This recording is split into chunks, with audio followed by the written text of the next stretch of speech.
Assalamualaikum warahmatullahi wabarakatuh. Selamat malam, salam sejahtera untuk kita semua. Berjumpa lagi dengan saya Sardal Pahlawi di channel yang insya Allah mencerahkan ini. Pada kesempatan kali ini saya akan membahas tentang nasib dari pendemo yang menolak kedatangan Anies Baswedan di Solo. Di mana karena pada video sebelumnya saya sempat membahas tentang aksi beberapa orang pendemo, beberapa orang masyarakat yang menolak kedatangan Anies Baswedan di Solo yang jumlahnya hanya 15 orang. Kita ketahui bersama biasanya demo itu melibatkan ratusan bahkan ribuan orang, kan tapi kali ini hanya 15 orang. Nah, kalau 15 orang, kalau jumlahnya sedikit tuh biasanya dipertanyakan apakah itu benar-benar ingin melaksanakan demo ataukah mungkin ada aktor intelektual di balik aksi demo tersebut, artinya ada yang membackingi. Nah, makanya pada kesempatan ini saya akan membaca sebuah berita dari yang saya kutip dari Demokrasi dengan judul Kasihan uang makan dan transport dilarikan koordinator. Masa pendemo Anies di Solo nangis kelaparan. Demokrasi.id. Sedih tiada tara, itulah yang dirasakan sekelompok orang yang menamakan diri sebagai masyarakat Solo Raya. Usai lelah menggelar aksi demo menolak kedatangan Anies Baswedan di kota Solo, honor yang dijanjikan tidak kunjung tiba. Diduga dilarikan koordinator demo. Cuaca yang mendung menambah derita, perut makin merajalela keroncongan. Akhirnya, masa yang awalnya garang berteriak menolak kedatangan Anies di Solo harus meneteskan air mata kesal. Awalnya sekelompok orang yang menamakan diri sebagai masyarakat Solo Raya menggelar aksi demo menolak kedatangan Anies Baswedan di kota Solo. Anies hari ini dikabarkan berkunjung ke kota Solo untuk menghadiri acara pernikahan anak salah satu temannya. Aksi penolakan itu dilakukan dengan membentangkan poster bernada penolakan di tepi jalan sekitar kawasan exit tol Klodran. Menurut kami, Anies Baswedan telah memberikan contoh buruk bagi demokrasi di Indonesia. Dia melakukan kampanye terselubung di berbagai daerah dengan kerok safari politik, kata Koordinator Lapangan Aksi Krisna saat dihubungi Minggu 25 Desember 2022. Dalam aksinya, mereka membentangkan poster bertuliskan tolak kampanye terselubung Anies Baswedan. Wong Solo tolak Anies Baswedan, Bapak Politik Identitas, tolak dan beberapa poster lainnya.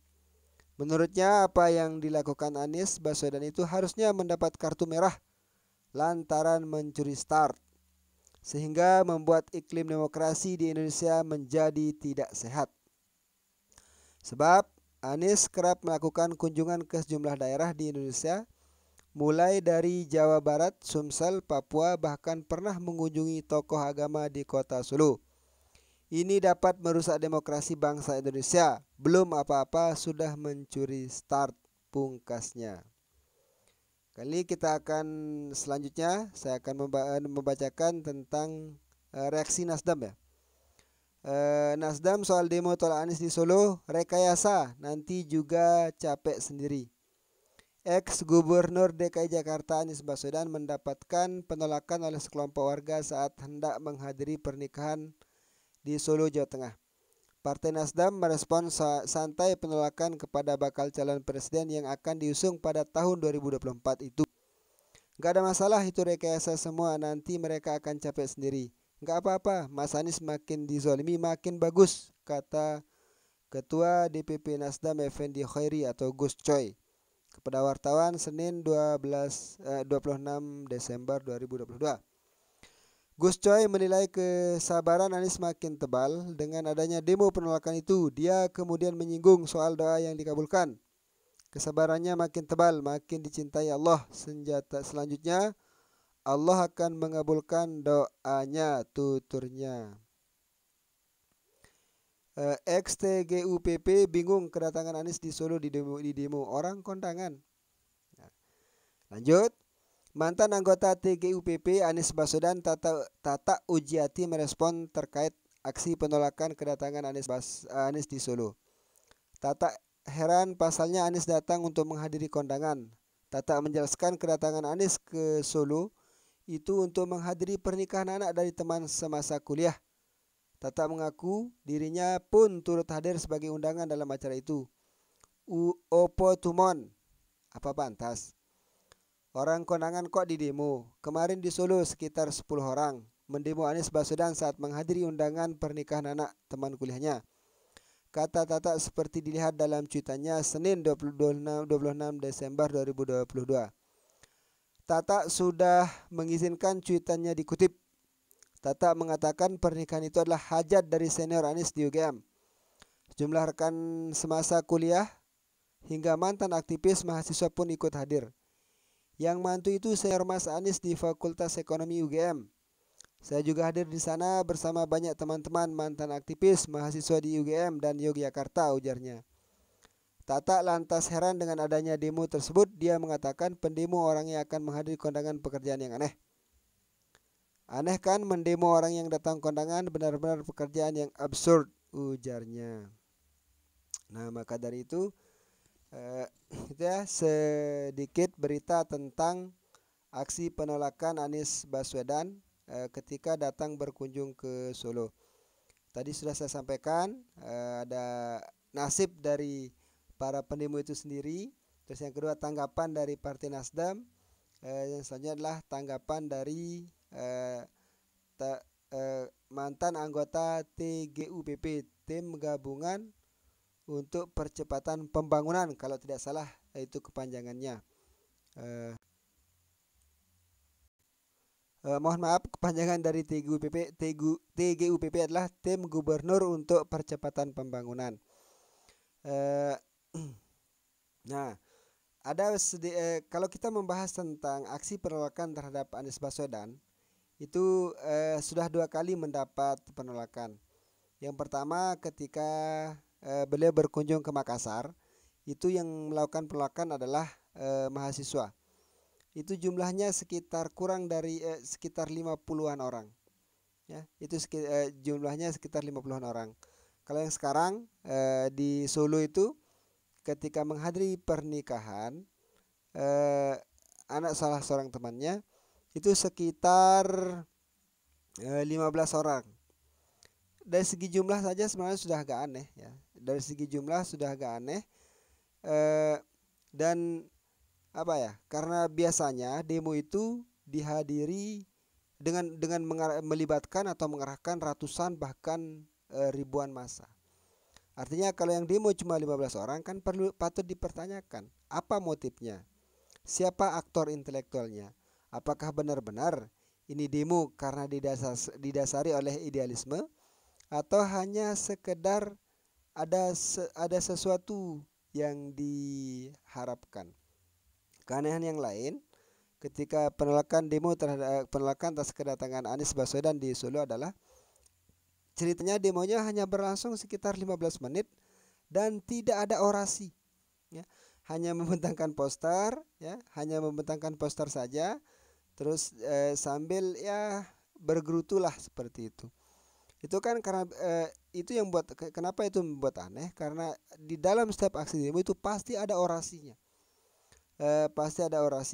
Ada orang ya koordinatornya lah, koordinator yang menyampaikan suara-suara yang apa ya, suara-suara atau aspirasi-aspirasi yang ingin disampaikan. Akan tapi kali tidak ada sehingga wajar kita heran bahwa demo itu bukan didasarkan demo apa ya, demo buatan.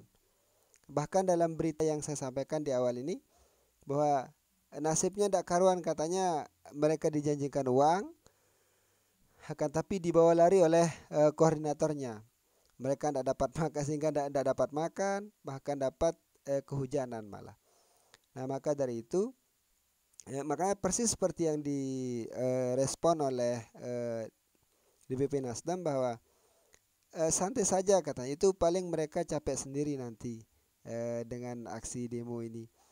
Kenapa? Karena memang itu tidak didasari oleh hati nurani, akan tapi boleh dibilang demo bayaran. Ya demo nasi bungkus lah, itu kebanyakan orang menyebutnya. Kalau yang menjadi alasan untuk melakukan penolakan terhadap Anies Baswedan itu adalah karena dituduh mencuri start kampanye. Sangat sulit untuk memisahkan Anies Baswedan sebagai pribadi dan Anies Baswedan sebagai calon presiden. Kenapa? Karena bakal calon presiden, mohon maaf. Karena apapun saat ini ya, ketika kita menyebut Anies Baswedan pasti lekat hubungannya dengan bakal calon presiden di Pilpres tahun 2024. Maka dari itu Anies ketika melangkah saja pun, melangkah sedikit pun ya bisa dituduh sebagai curi start kampanye ya, sebagai tindakan curi start kampanye. Kok bisa?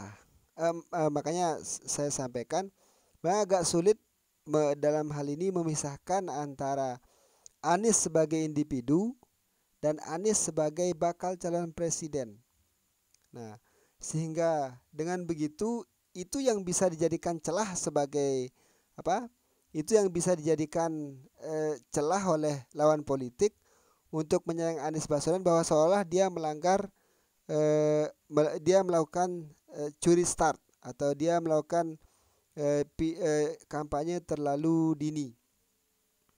Maka dengan mudahnya orang mengatakan ketika Anies Baswedan berkunjung ke suatu wilayah dia dianggap sedang berkampanye. Padahal dalam kondisi ini dia sedang datang ke Solo, datang ke suatu wilayah untuk menghadiri acara pernikahan salah seorang anak dari temannya. Ya, salah seorang anak dari temannya. Maka itu dijadikan celah padahal dia ke sana tidak melibatkan tim yang begitu besar ya.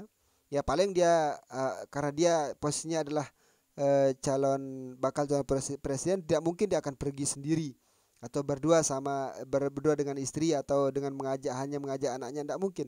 Pasti ada ajudan, pasti ada tim-tim kecil lah.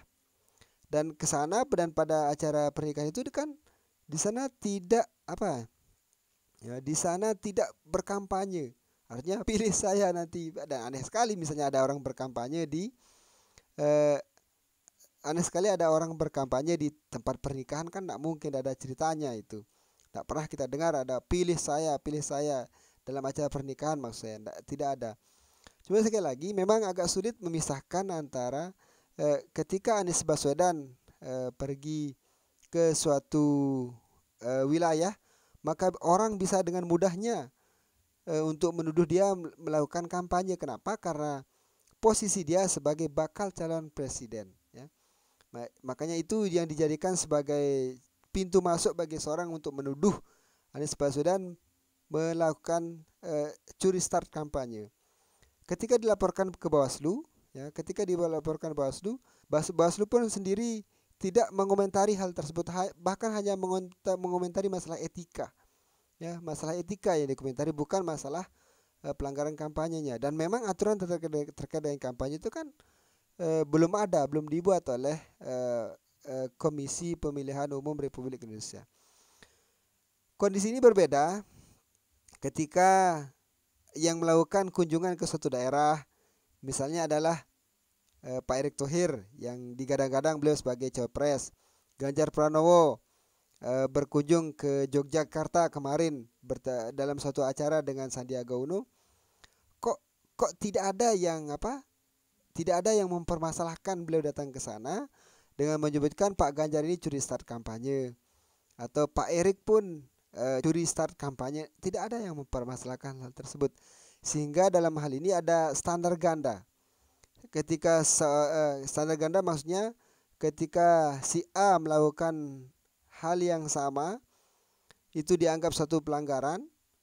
Misalnya si A melakukan pekerjaan B ya, si A melakukan pekerjaan B itu dianggap melanggar aturan, Sementara ketika si C melakukan perbuatan B tidak dianggap melakukan pelanggaran. Itu kan standar ganda maksudnya. Ketika yang mohon maaf orang yang tidak disuka melakukan sesuatu itu dilakukan pelanggaran, tapi ketika teman yang melakukan hal tersebut, hal yang sama yang dilakukan oleh si bukan teman tadi itu dianggap tidak melakukan pelanggaran. Nah, maka dari itu wajar juga orang berpandangan bahwa ada upaya sistematis untuk menjegal Anies Baswedan agar bisa maju pada Pilpres 2024. Akan tapi hal ini saya pikir kita tidak bisa, Anies Baswedan juga tidak bisa memaksa semua orang untuk menerimanya, ya. Tidak bisa juga menolak orang yang menyukainya. Sebab itu tidak bisa juga, saya pikir. Maka yang harus dilakukan Anies Baswedan dalam hal ini adalah ya harus sebagai public figure, sebagai bakal calon presiden, ya harus dengan legowo. Kenapa? Ya kita mengacu kepada pepatah lah. Semakin tinggi pohon, maka akan semakin besar angin yang akan mengenainya. Begitu juga semakin rendah pohon, semakin kecil juga angin yang akan menerpanya. Ya karena ini adalah calon presiden, ya wajar saja ya. Namanya juga calon presiden, bukan calon kadus, mohon maaf, atau bukan calon ketua kelas misalnya, kan bukan seperti itu. Makanya saya pikir penolakan dan ini ini baru awal sebenarnya. Ini baru awal. Belum penolakan yang lain akan terjadi. Dan Anies Baswedan bersama tim harus siap menghadapi tersebut. Yang diperlukan sekarang adalah bagaimana menghadapi, strategi apa yang perlu dilakukan, ya. Strategi apa yang perlu dilakukan agar isu penolakan ini, anggaplah isu ya, penolakan ini bisa diolah sehingga itu yang bisa menarik simpati masyarakat. Ya. Sekali lagi untuk para pendemo, ya, tolong bersabar. Semoga cepat mendapatkan upahnya. Sekian, assalamualaikum warahmatullahi wabarakatuh. Selamat beristirahat.